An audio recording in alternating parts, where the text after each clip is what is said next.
Thank you. Now, Mr. Mayor, fellow Democrats, we are here to nominate a president. And I've got one in mind. I want to nominate a man whose own life has known its fair share of adversity and uncertainty. I want to nominate a man who ran for president to change the course of an already weak economy, and then just 6 weeks before his election saw it suffer the biggest collapse since the Great Depression. A man who stopped the slide into depression and put us on the long road to recovery, knowing all the while that no matter how many jobs that he saved or created, there'd still be millions more waiting, worried about feeding their own kids, trying to keep their hopes alive. I want to nominate a man who's cool on the outside,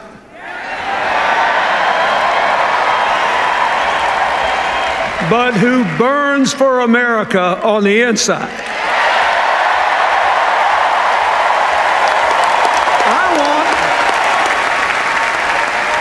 I want a man who believes with no doubt that we can build a new American dream economy driven by innovation and creativity, by education, and yes, by cooperation.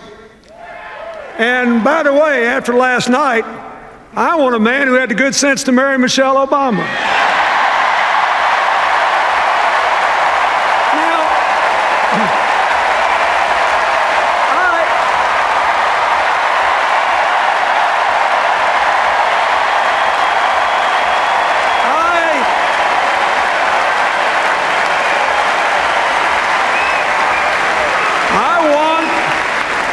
I want Barack Obama to be the next president of the United States. And I proudly nominate him to be the standard bearer of the Democratic Party.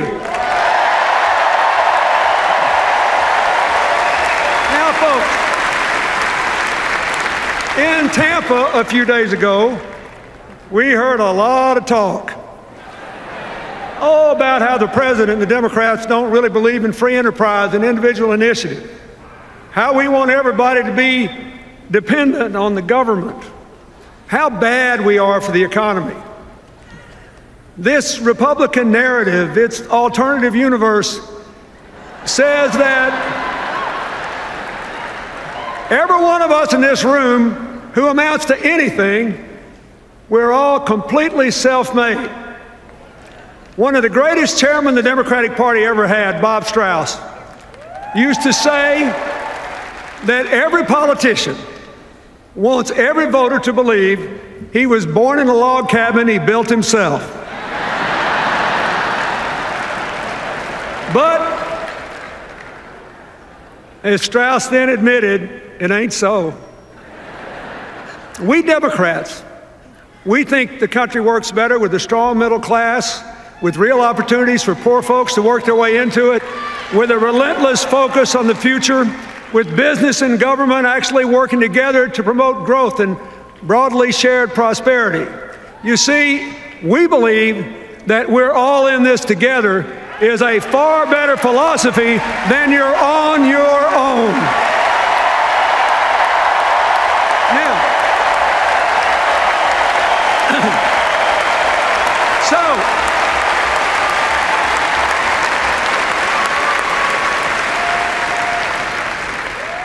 who's right?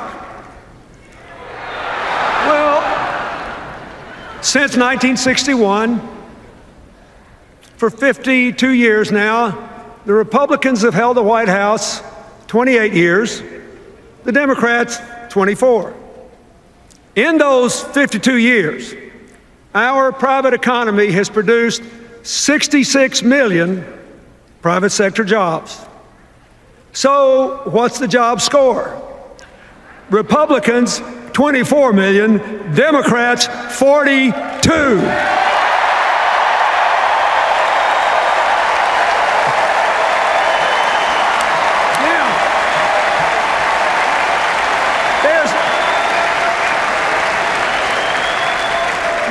reason for this.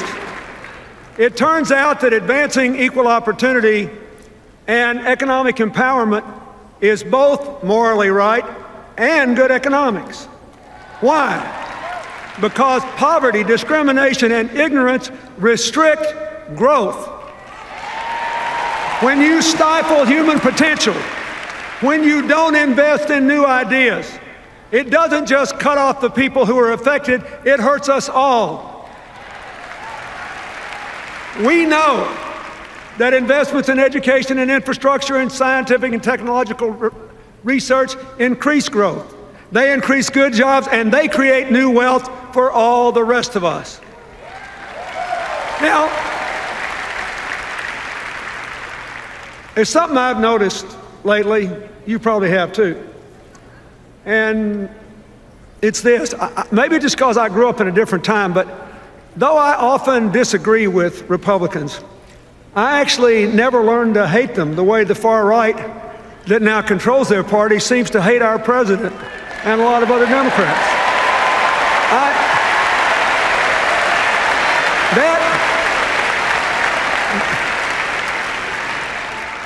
That would be impossible for me because President Eisenhower sent federal troops to my home state to integrate Little Rock Central High School. President Eisenhower built the interstate highway system. When I was a governor, I worked with President Reagan in his White House on the first round of welfare reform and with President George H.W. Bush on national education goals. I'm actually very grateful if you saw from the film what I do today, I have to be grateful, and you should be too, that President George W. Bush supported PEPFAR. It saved the lives of millions of people in poor countries. And I have been honored to work with both Presidents Bush on natural disasters in the aftermath of the South Asian tsunami, Hurricane Katrina, the horrible earthquake in Haiti. Through my foundation, both in America and around the world, I'm working all the time with Democrats, Republicans, and independents. Sometimes I couldn't tell you for the life who I'm working with because we focus on solving problems and seizing opportunities and not fighting all the time. And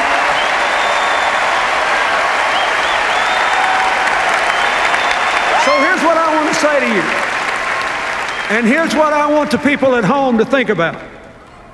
When times are tough and people are frustrated and angry and hurting and uncertain, the politics of constant conflict may be good. But what is good politics does not necessarily work in the real world. What works in the real world is cooperation. What works in the real world is cooperation. Business and government, foundations and universities. Ask the mayors who are here.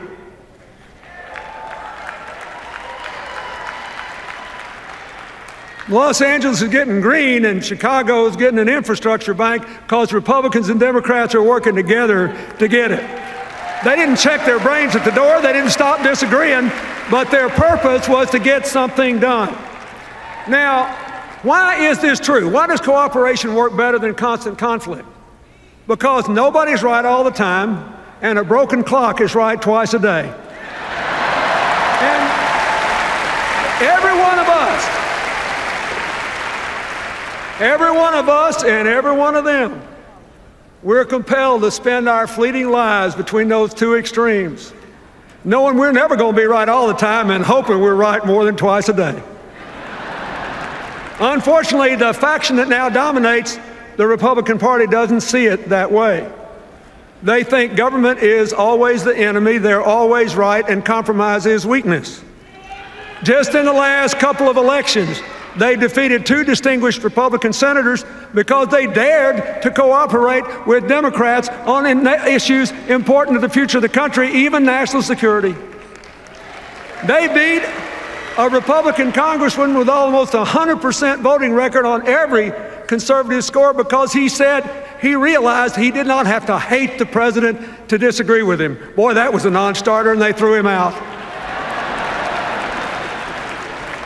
One of the main reasons we ought to re-elect President Obama is that he is still committed to constructive cooperation. Look at his record. Look at his record. Look at his record. He appointed Republican secretaries of defense, the Army, and transportation. He appointed a vice president who ran against him in 2008. And he trusted that vice president to oversee the successful end of the war in Iraq and the implementation of the Recovery Act. And Joe Biden did a great job with both.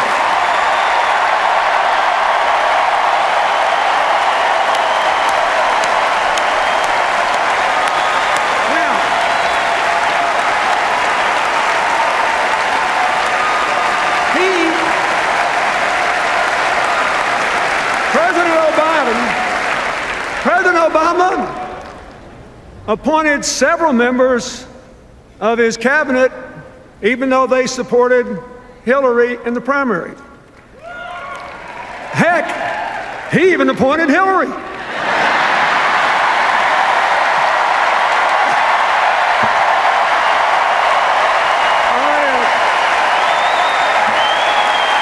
wait a minute.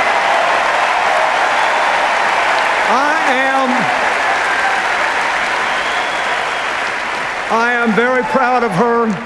I am proud of the job she and the National Security Team have done for America. I am grateful that they have worked together to make us safer and stronger, to build a world with more partners and fewer enemies. I'm grateful for the relationship of respect and partnership she and the President have enjoyed, and the signal that sends to the rest of the world that democracy does not have to be a blood sport. It can be an honorable enterprise that advances the public interest.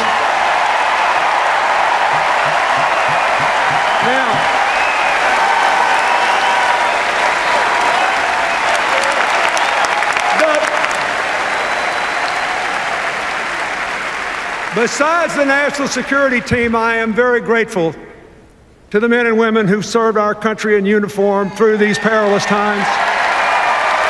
And I am especially grateful to Michelle Obama and to Joe Biden for supporting those military families while their loved ones were overseas. And for supporting our veterans when they came home. When they come home bearing the wounds of war or needing help to find education or jobs or housing.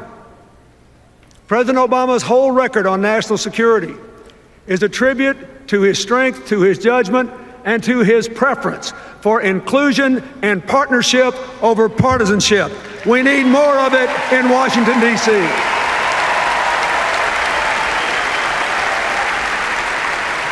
Now, we all know that he also tried to work with congressional Republicans on health care, debt reduction, and new jobs.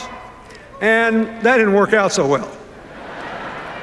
But it could have been because, as the Senate Republican leader said in a remarkable moment of candor 2 full years before the election, their #1 priority was not to put America back to work. It was to put the president out of work. Well, wait a minute.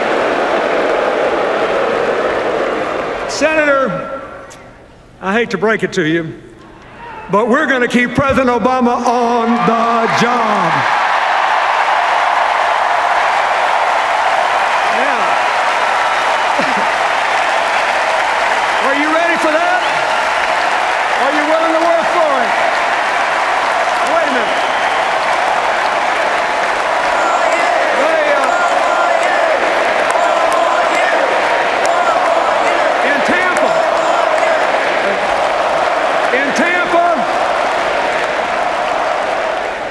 In Tampa, did y'all watch their convention? I did.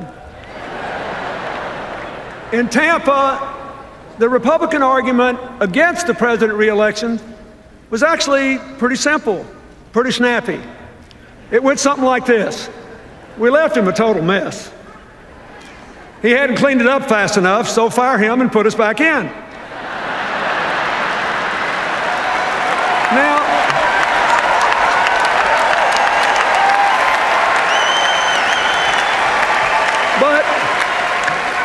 But they did it well.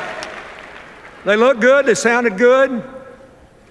They convinced me that they all loved their families and their children and were grateful they'd been born in America and all. Really, I'm not being, they did. And this is important. They convinced me they were honorable people who believe what they've said and they're going to keep every commitment they've made. We just got to make sure the American people know what those commitments are. Because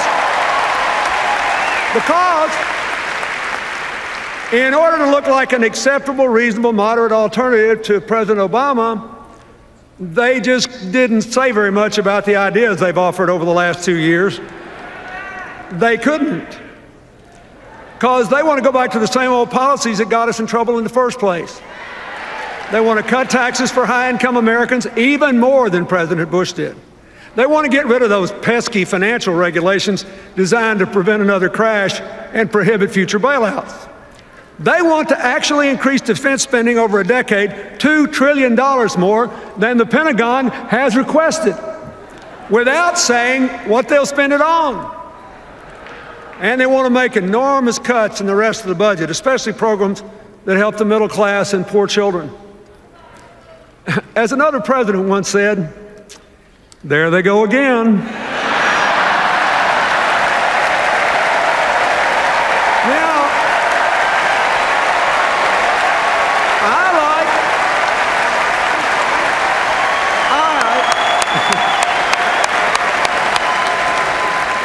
I like the argument for President Obama's re-election a lot better.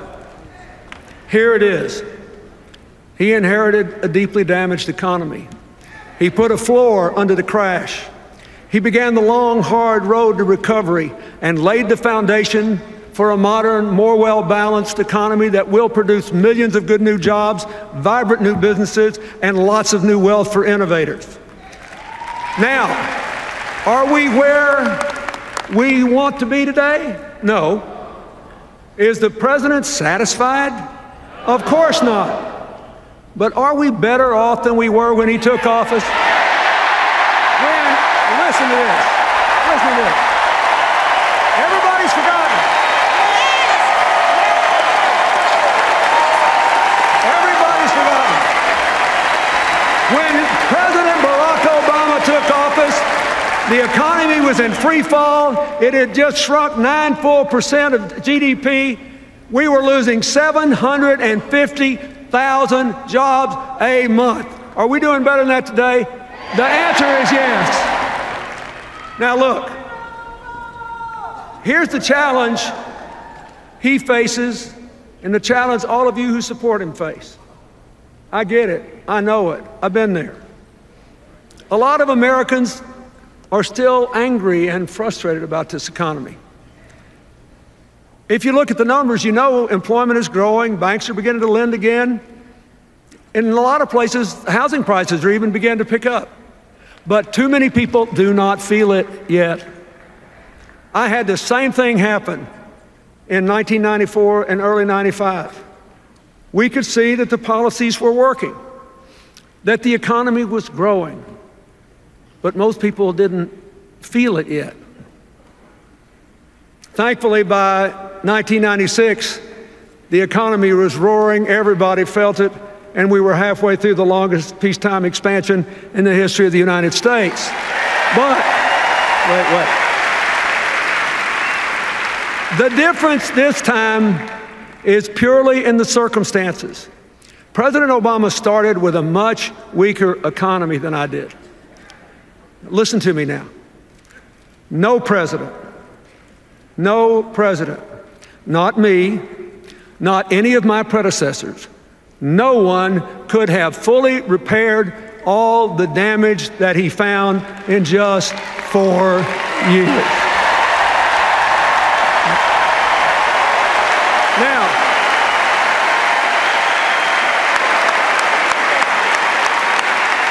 but he has laid the foundations for a new, modern, successful economy of shared prosperity. And if you will renew the president's contract, you will feel it. You will feel it. Folks, whether the American people believe what I just said or not may be the whole election. I just want you to know that I believe it. With all my heart, I believe it.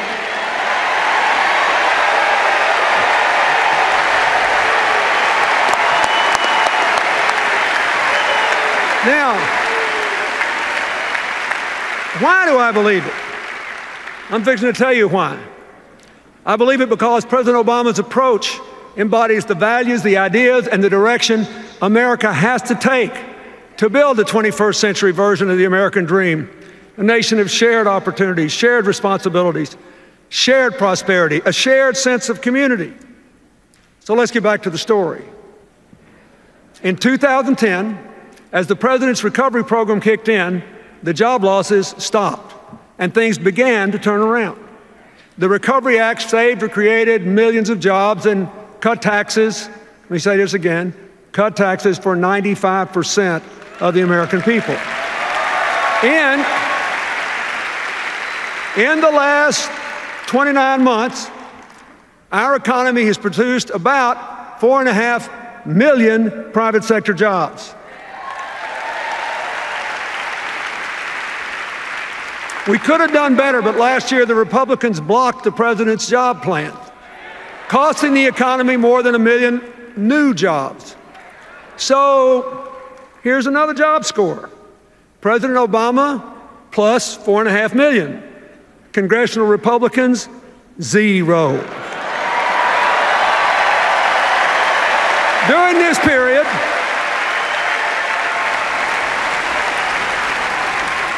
period, more than 500,000 manufacturing jobs have been created under President Obama. That's the first time manufacturing jobs have increased since the 1990s.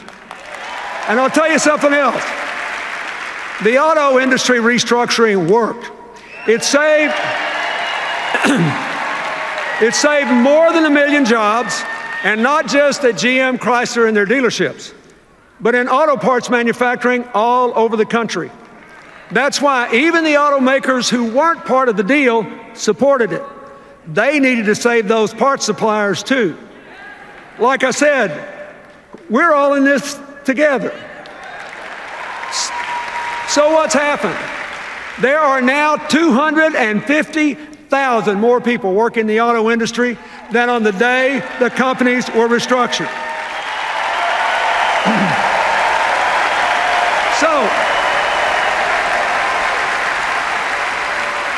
Now, we all know that Governor Romney opposed the plan to save GM and Chrysler. So, here's another job score. Are you listening in Michigan and Ohio and across the country? Here's another job score. Obama, 250,000. Romney, 0. Now, the agreement the administration made with the management, labor, and environmental groups to double car mileage, that was a good deal too. It will cut your gas prices in half, your gas bill.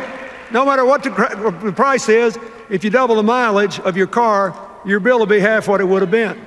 It will make us more energy independent. It will cut greenhouse gas emissions. And according to several analyses over the next 20 years, it'll bring us another 500,000 good new jobs into the American economy.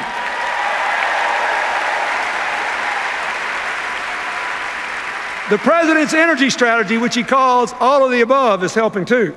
The boom in oil and gas production, combined with greater energy efficiency, has driven oil imports to a near 20-year low and natural gas production to an all-time high. And renewable energy production has doubled.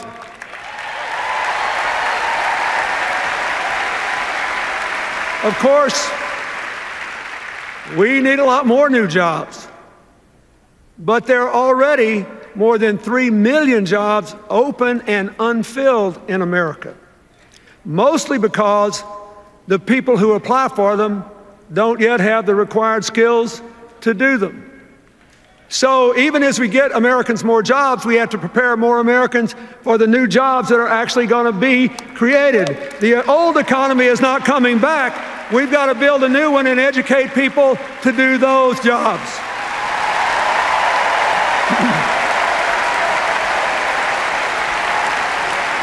The President and his Education Secretary have supported community colleges and employers in working together to train people for jobs that are actually open in their communities.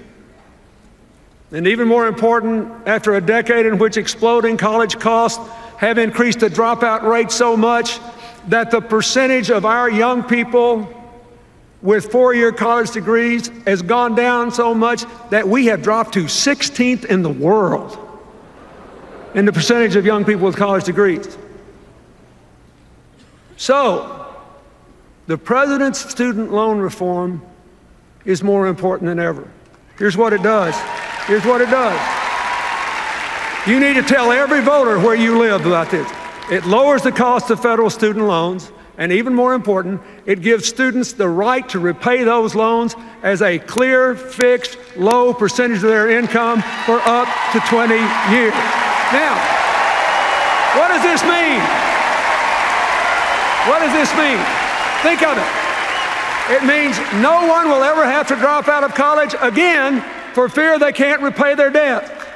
And it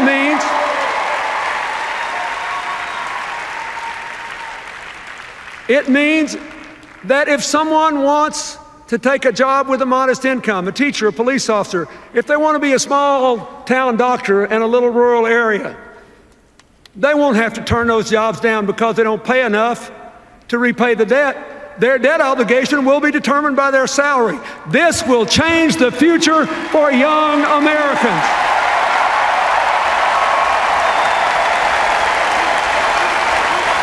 I don't know about you, but on all these issues, I know we're better off because President Obama made the decisions he did. Now, that brings me to health care. And the Republicans call it derisively Obamacare. They say it's a government takeover, a disaster, and that if we'll just elect them, they'll repeal it. Well, are they right? Let's take a look at what's actually happened so far. First, individuals and businesses have already gotten more than $1 billion in refunds from insurance companies because the new law requires 80 to 85% of your premium to go to your health care, not profits or promotion. And the gains are even greater than that because a bunch of insurance companies have applied to lower their rates to comply with the requirement. Second, more than 3 million young people between 19 and 25 are insured for the first time because their parents' policies can cover them. Third, millions of seniors are receiving preventive care, all the way from breast cancer screenings to tests for heart problems and scores of other things, and younger people are getting them too. Fourth, soon the insurance companies, not the government, the insurance companies will have millions of new customers, many of them middle-class people with pre-existing conditions who never could get insurance before. Now, finally, listen to this. For the last 2 years, after going up at 3 times the rate of inflation for a decade, for the last 2 years, health care costs have been under 4% in both years for the first time in 50 years. So,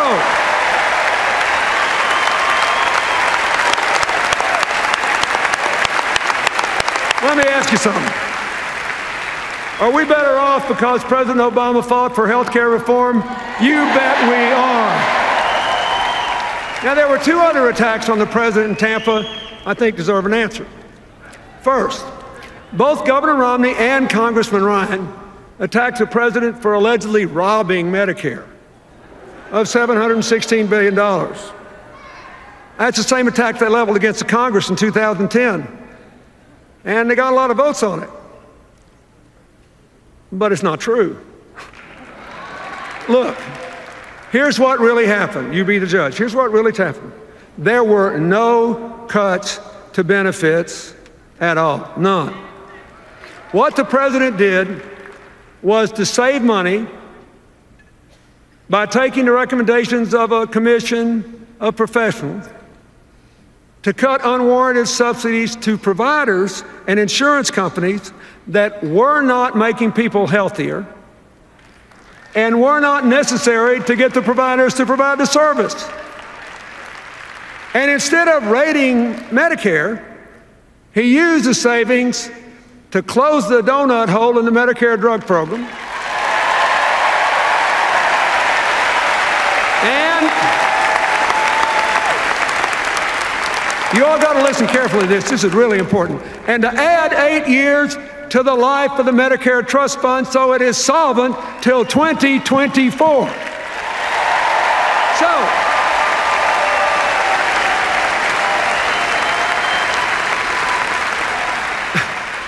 So President Obama and the Democrats didn't weaken Medicare, they strengthened Medicare.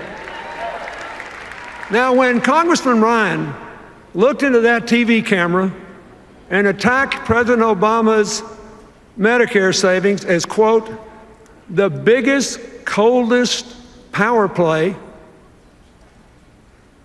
I didn't know whether to laugh or cry.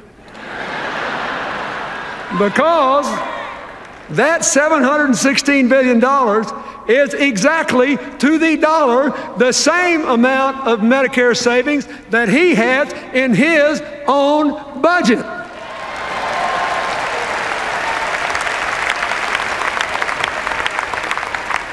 You got to get one thing. It takes some brass to attack a guy for doing what you did.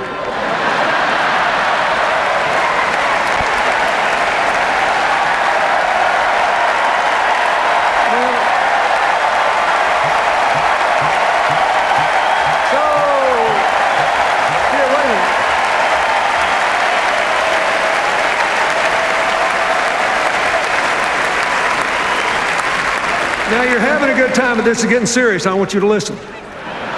It's important because a lot of people believe this stuff. Now, at least on this issue, and this one issue, Governor Romney has been consistent. He attacked President Obama too, but he actually wants to repeal those savings and give the money back to the insurance company. He wants to go back to the old system, which means we'll reopen the donut hole and force seniors to pay more for drugs. And we'll reduce the life of the Medicare Trust Fund by 8 full years. So, if he's elected, and if he does what he promised to do, Medicare will now grow broke in 2016. Think about that. That means, after all, we won't have to wait until their voucher program kicks in 2023 to see the end of Medicare as we know it. They're going to do it to us sooner than we thought. Now, folks, this is serious because it gets worse. And you won't be laughing when I finish telling you this.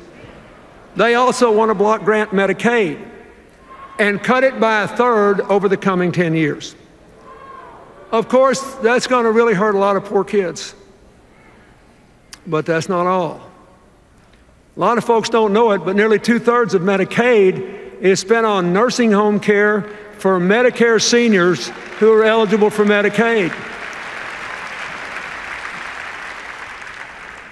It's going to end Medicare as we know it. And a lot of that money is also spent to help people with disabilities, including a lot of middle-class families whose kids have Down syndrome or autism or other severe conditions. And honestly, just think about it. If that happens, I don't know what those families are going to do. So I know what I'm going to do. I'm going to do everything I can to see that it doesn't happen. We can't let it happen. We can't.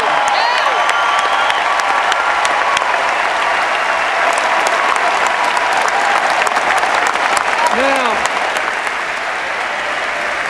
wait a minute. Let's look at the other big charge the Republicans made. It's a real doozy. They actually have charged and run ads saying that President Obama wants to weaken the work requirements in the welfare reform bill I signed that moved millions of people from welfare to work. Wait, you need to know, here's what happened. Nobody ever tells you what really happened. Here's what happened. When some Republican governors asked if they could have waivers to try new ways to put people on welfare back to work, the Obama administration listened, because we all know it's hard for even people with good work histories to get jobs today. So moving folks from welfare to work is a real challenge. And the administration agreed to give waivers to those governors and others only if they had a credible plan to increase employment by 20%, and they could keep the waivers only if they did increase employment. Now, did I make myself clear? The requirement was for more work, not less. So, this is personal to me. We moved millions of people off welfare. It was one of the reasons that in the 8 years I was president, we had 100 times as many people move out of poverty into the middle class than happened under the previous 12 years. 100 times as many.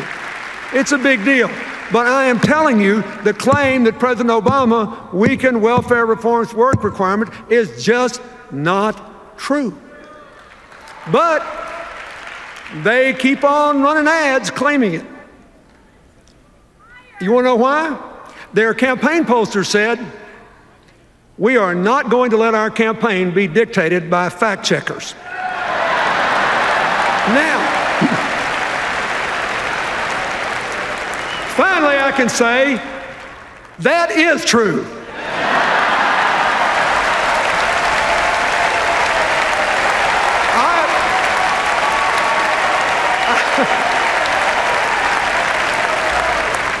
I couldn't have said it better myself. And I hope you and every American within the sound of my voice remembers it every time they see one of those ads and it turns into an ad to re-elect Barack Obama and keep the fundamental principles of personal empowerment and moving everybody who can get a job into work as soon as we can. Now,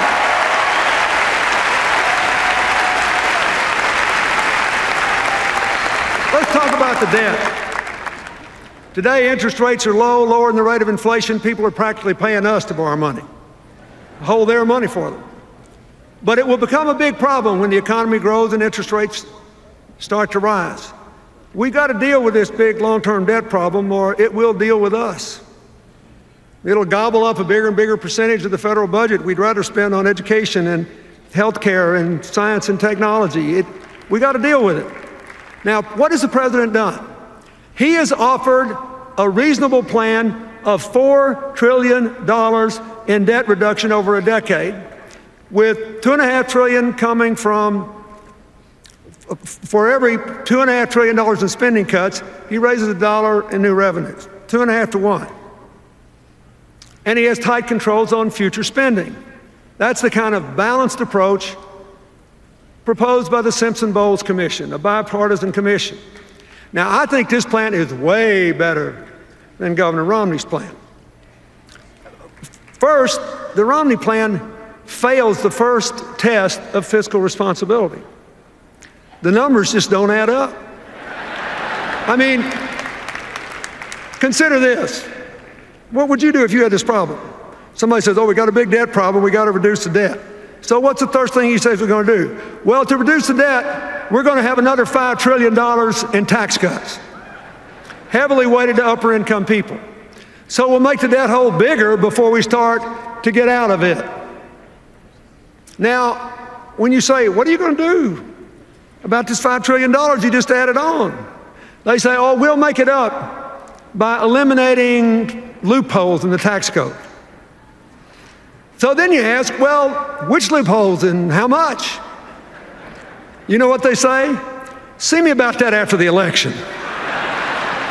I'm not making it up. That's their position. See me about that after the election. Now, people ask me all the time how we got 4 surplus budgets in a row. What new ideas did we bring to Washington? I always give a one-word answer. Arithmetic.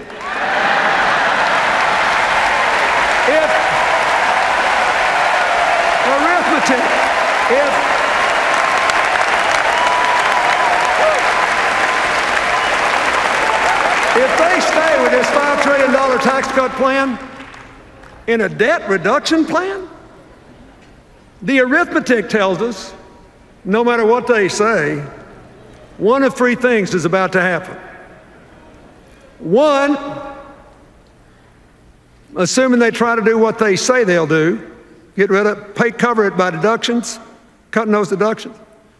One, they'll have to eliminate so many deductions, like the ones for home mortgages and charitable giving, that middle-class families will see their tax bills go up an average of $2,000, while anybody who makes $3 million or more will see their tax bill go down $250,000. Or, 2, they'll have to cut so much spending that they'll obliterate the budget for the national parks, for ensuring clean air, clean water, safe food, safe air travel. They'll cut way back on Pell Grants, college loans, early childhood education, child nutrition programs, all the programs that help to empower middle-class families and help poor kids. Oh, they'll cut back on investments in roads and bridges and science and technology and biomedical research. That's what they'll do. They'll hurt the middle class and the poor and put the future on hold to give tax cuts to upper income people who've been getting it all along. Or 3, in spite of all the rhetoric, they'll just do what they've been doing for more than 30 years. They'll go in and cut the taxes way more than they cut spending, especially with that big defense increase, and they'll just explode the debt and weaken the economy. And they'll destroy the federal government's ability to help you by letting interest gobble up all your tax payments. Don't you ever forget, when you hear them talking about this, that Republican economic policies quadrupled the national debt before I took office, in the 12 years before I took office, and double the debt in the 8 years after I left, because it defied arithmetic.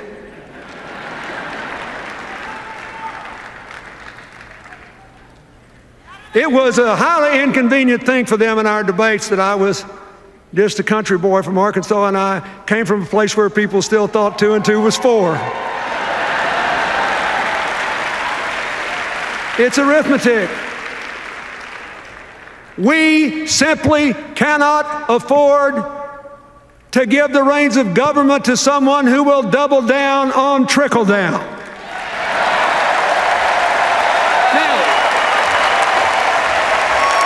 think about this.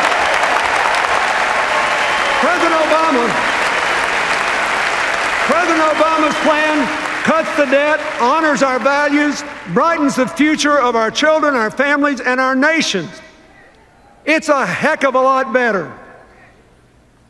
It passes the arithmetic test, and far more important, it passes the values test. My fellow Americans, all of us in this grand hall and everybody watching at home, when we vote in this election, we'll be deciding what kind of country we want to live in.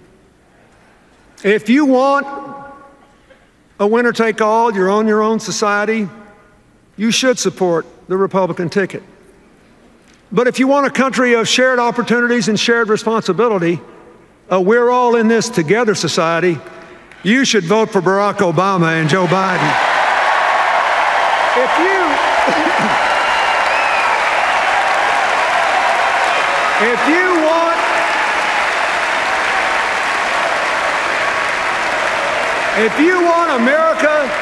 If you want every American to vote, and you think it is wrong to change voting procedures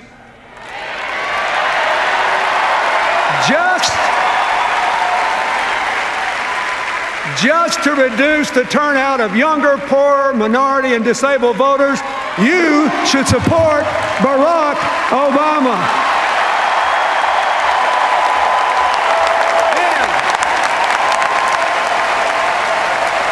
And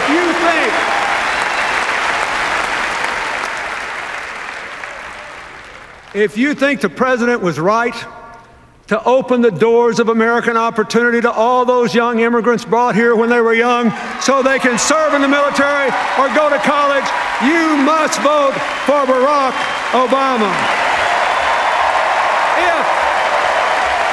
If you want a future of shared prosperity, where the middle class is growing and poverty is declining, where the American dream is really alive and well again, and where the United States maintains its leadership as a force for peace and justice and prosperity in this highly competitive world, you have to vote for Barack Obama. Look,